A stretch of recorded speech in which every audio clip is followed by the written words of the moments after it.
Hello guys, welcome back to my channel. तो guys आज हम लोग क्लास 8th का जो रत्न सागर बुक है उसका फ्रेंड्स मैथ्स का chapter number 21 direct and inverse proportion, ये चैप्टर नेम है क्या है, डायरेक्ट एंड इनवर्स प्रोपोर्शन का फ्रेंड्स एक्सरसाइज 21A का फ्रेंड्स हम लोगों ने 5 तक सॉल्व कर चुका था और यहाँ पे 6 से इस वीडियो में मैं आज सॉल्व करके आप लोगों को बताऊंगा कि कैसे आप सॉल्व कर सकते हो इन सारे मैथ्स को आसानी तरीके से। ठीक है, तो फ्रेंड्स सबसे पहले मैं आपसे आग्रह करता हूं कि यदि आप इस चैनल को सब्सक्राइब नहीं किए हो तो प्लीज़ सब्सक्राइब कर दो, ताकि मैं कोई भी मैथ का वीडियो बनाऊँ तो आपके पास आसानी तरीके से चल जाए और सबसे पहले आप एक पास जाएगा और किसी के पास जा नहीं सकता।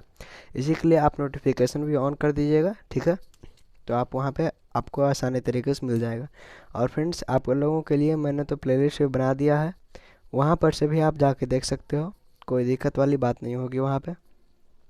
तो इस पार्ट में फ्रेंड्स 6 से स्टार्ट करूँगा। पहले ही हमने पार्ट 1 और पार्ट 2 हमने कंप्लीट कर चुका हूँ, तो उसमें क्वेश्चन नंबर 5 तक हो चुका था। अब क्वेश्चन नंबर 6 में आते हैं। क्वेश्चन नंबर 6 में क्या बोलता है, ठीक है।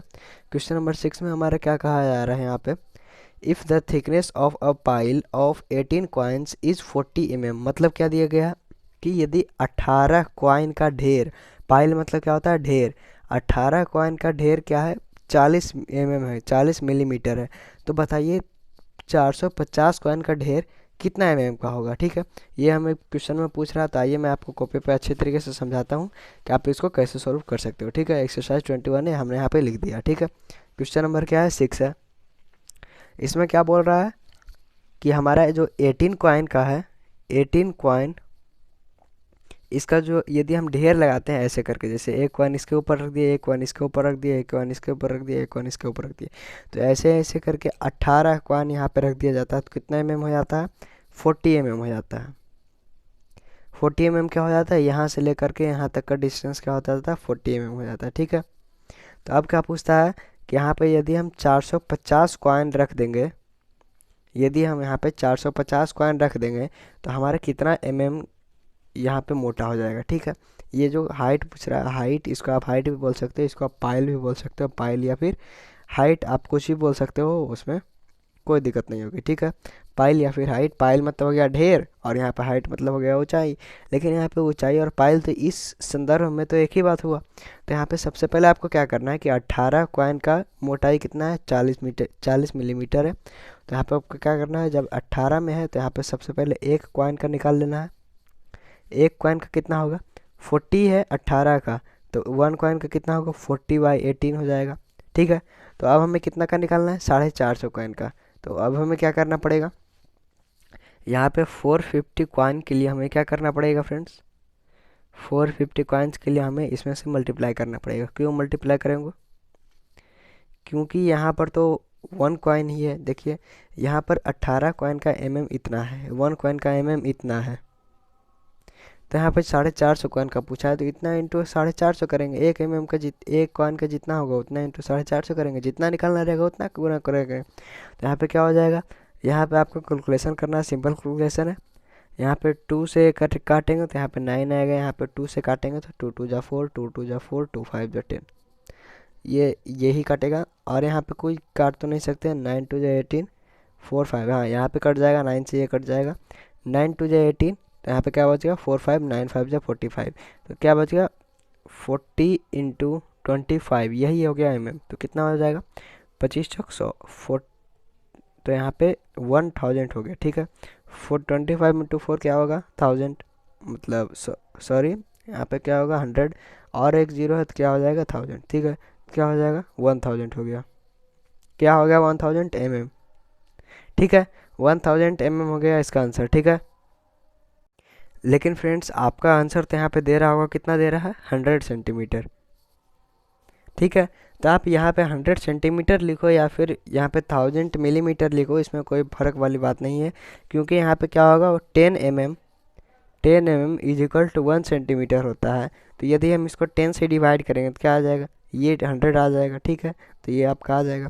तो क्वेश्चन नंबर 7 में आइए क्या कहता है वो भी मैं देख लेता हूँ। क्वेश्चन नंबर 7, ठीक है, क्वेश्चन नंबर 7 में क्या कहता है, if a worker is paid 1085 for 7 days. मतलब क्या हुआ, कोई एक वर्कर है, उसको 7 दिन में, एक सप्ताह में वो अगर जो काम करेगा, एक 7 दिन में काम करेगा, कोई भी दिन हो, Sunday Monday Tuesday Wednesday Thursday Friday Saturday, Sunday भी हो सकता है या फिर संडे नहीं हो सकता, मंडे से भी हो सकता है, ठीक है। वैसे वर्कर का संडे का भी होता है, वो हमें पता है। तो उसमें हमें यहाँ पे कोई दे दिया नहीं गया है, सिर्फ क्वांटिटी दे दिया गया है 7 दिन का।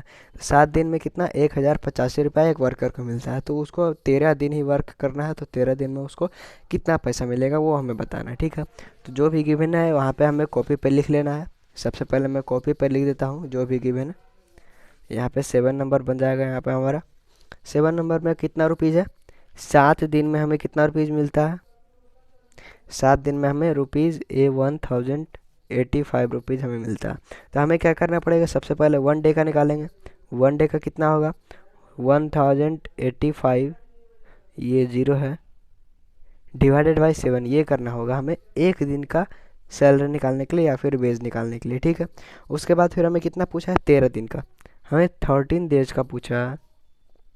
तो हमें क्या करना पड़ेगा, इसमें से आप 13 मल्टीप्लाई भी कर सकते हो या फिर इसको आप सिंप्लीफाई करके भी 13 मल्टीप्लाई कर सकते हो। तो मैं यहाँ पे मल्टीप्लाई करता हूँ, 1085 डिवाइडेड बाई 7 मल्टीप्लाइड बाई 3। ये हम यहाँ पे कर लेते हैं, कोई दिक्कत वाली बात यहाँ पे होगी नहीं। तो यहाँ पे इसको काटना है, काटेंगे हम।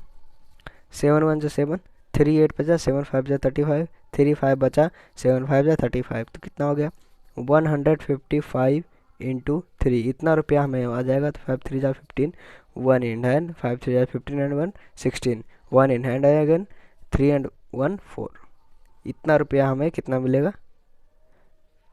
सॉरी, हमें लगता है यहाँ पे कोई गड़बड़ किया है हमने हमने लगता है यहाँ पे कोई गड़बड़ किया है, क्योंकि यहाँ पे यदि 7 दिन में 1085 मिल रहा है तो 13 दिन में यहाँ पे 465 रुपये थोड़ी मिलेगा।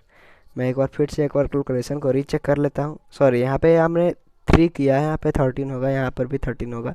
तो यहाँ पे 13 से मल्टीप्लाई करना होगा, यहाँ पे साइड में हमें करना होगा 155 मल्टीप्लाइड बाय 13, ठीक है। क्या हो जाएगा, 5 3 जा 15, 1 इन हैंड, 5 3 जा 15 and 1 16, 1 in hand again, 3 and 1 4, 155 यहाँ पे भी हो जाएगा, क्योंकि 1 से मल्टीप्लाई करेंगे सेम उतर जाएगा। 51102, तो कितना आ गया, 2015 रुपया। 2015 रुपया हो गया। ये रफ है, ये रफ है, ये आप लोगों को ध्यान देना, ये रफ है, ये रफ है, ठीक है, ये रफ है। तो इस 7 दिन में यदि कोई वर्कर को 1085 रुपया मिल रहा है तो 13 दिन में 2015 रुपया ही मिलेगा। उससे ना 1 रुपया ज़्यादा ना 1 रुपया कम, एकदम एक्यूरेट निकलता है यहाँ से। ये इसको हम क्या बोल सकते हैं, यूनिटरी मेथड से भी बोल सकते हैं, यूनिटरी मेथड भी बोल सकते हैं, ठीक है। यूनिटरी इसको मेथड भी बोल सकते हैं। और ऐसे एक तरीके से और आप निकाल सकते हो, देखो यहाँ पे एक्स मान लो डेज में, एक्स को मान लो डे, और वेज को मान लो क्या, मान लो वाई। तो 7 दिन में क्या 1085 है। ऐसा ही तो क्वेश्चन था थर्ड में था। तो यहाँ पे यदि 13 कर देंगे तो यहाँ पे कितना होगा, तो हमने आपको क्या बताया था कि इसको सबसे पहले डिवाइड कर लेना है। तो इसको पहले डिवाइड करोगे तो कितना आएगा, 7 यहाँ पे है तो यहाँ पे 155 आ जाएगा।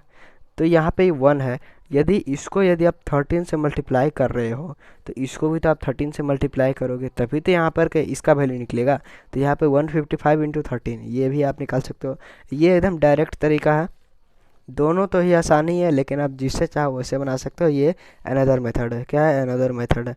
मैं ये मेथड को हर एक क्वेश्चन में बता नहीं रहा हूँ, तो इस क्वेश्चन में मैं बता दिया, सोचा कि मैं बता देता हूँ अनदर मेथड भी। और ये अनदर मेथड हो गया, ये क्या हो गया, ये हो गया यूनिटरी मेथड। और ये क्या हो गया, डायरेक्ट वेरिएशन वाला हो गया। क्या हो गया, डायरेक्ट प्रोपोर्शन या फिर डायरेक्ट वेरिएशन, ठीक है, डायरेक्ट प्रोपोर्शन। ये डायरेक्ट प्रोपोर्शन बना है और ये यूनिटरी मेथड से बना है। सबसे पहले 1 डे का निकालना है, उसके बाद फिर 13 दिन का निकालना है, गुना 13 कर देंगे तो आ जाएगा आंसर। क्वेश्चन नंबर 8 में अब हमारा क्या कहता है वो हमें देख लेना है। देखिए क्वेश्चन नंबर 8 क्या कहता है, the weight of 20 books is 17 kg। कोई 20 बुक का, यहाँ पे कोई बुक बताया नहीं गया है कि ये मैथ का बुक है, यहाँ पे साइंस का बुक है, कोई बताया नहीं गया। तो वेट ऑफ 20 बुक्स क्या हो जाएगा, 17 kg वेट। मतलब क्या कि 20 बुक है उसका वेट कितना हो जाएगा, 17 किलो वेट है। तो अब टोटल बुक निकालिए, वैसा ही 64 बुक रहेगा तो क्या हमारा कितना किलो रहेगा। ये सब पता नहीं कहाँ कहाँ से क्वेश्चन लाते हैं। इतना आसान आसान क्वेश्चन है कि वो यहाँ पे तो कोई भी बच्चे बना सकते हैं, ठीक है। यहाँ पे मैं आपको बना के दिखाता हूँ। यहाँ पे जब आप 8 क्लास में आ चुके हो तो ये सब तो आपके लिए बहुत हलवा होगी, हलवा वाली चीज़ होगी यहाँ पे, ठीक है। तो यहाँ पे क्या है, 20 बुक का हमें दिया गया है, 20 बुक्स का कितना किलो वेट है, 17 केजी है। हमें निकालना क्या है, 64 बुक्स का, एकदम सेम बुक है, यहाँ पे बुक में कोई कंप्रोमाइजेशन नहीं हुआ है, ठीक है। तो यहाँ पे 20 बुक का है 17 किलो, तो यहाँ पे सबसे पहले हमें 1 बुक का निकाल लेना होगा। इक्वल टू कितना हो जाएगा, 17/20। हमेशा याद रखना है, यदि यहाँ पे 1 करना है तो यहाँ पर इसमें 20 डिवाइड करना होगा, यहाँ पे जो भी वैल्यू रहेगा वो हमें डिवाइड करना होगा, ठीक है। तो यहाँ पे 1 बुक का इतना केजी वेट हो गया, तो 64 बुक्स का कितना केजी वेट होगा वो भी हमें निकालना है। क्यों, कैसे निकालेंगे, 64 मल्टीप्लाई करके निकालेंगे। 17/20 मल्टीप्लाइड बाय 64 यदि करेंगे तो कितना हो जाएगा, 64 का हमारा बुक का वेट हमारा निकल जाएगा। ये हमें काटना पड़ेगा, 2 10 जा 22, यहाँ पे कट जाएगा 32, यहाँ पे फिर से 2 से काटेंगे 5, यहाँ पे फिर से 2 से काटेंगे 16 बचेगा। तो 17 इंटू 16 क्या हो जाएगा, 17 मल्टीप्लाइड बाई 16 क्या हो जाएगा, मल्टीप्लाई करना पड़ेगा, 7 6 जा 42, 400, 6 4 10, 17 यहाँ पे उतर जाएगा तो कितना बचेगा, 2, यहाँ पे 7, यहाँ पे क्या बचेगा, 2 बचेगा, ठीक है। तो यहाँ पे क्या हो जाएगा, is equal to 272 divided by 5 बचेगा, ठीक है। ये तो बचेगा ही, 272 डिवाइडेड बाई 5। अब हमें इसे क्या करना है, डिवाइड करना है। कैसे डिवाइड करेंगे, 5 5 जा 25 आएगा, और यहाँ पे क्या बचा, 2 2, तो मतलब क्या, 5 4 जा 20 बच गया। फिर यहाँ पे 2 बचेगा, यहाँ पे फिर 0 बचेगा, तो यहाँ पे 4 बचेगा। आप एक बार करके देख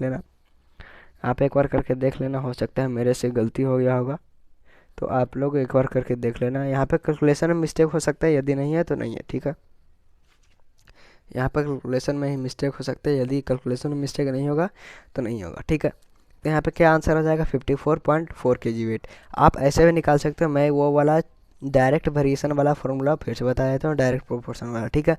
यहाँ पे एक्स को मान लेना है बुक्स, और यहाँ पे वाई को मान लेना है, क्या मान लेना है, वेट। अब मैं जितना भी क्वेश्चंस रहेगा वो इसी तरीके से मैं बताऊंगा, क्योंकि ये तो यूनिटरी मेथड है, हमारा चैप्टर तो यूनिटरी मेथड है नहीं, हमारा चैप्टर क्या है, इनडायरेक्ट एंड इन्वर्स प्रोपोर्शन है।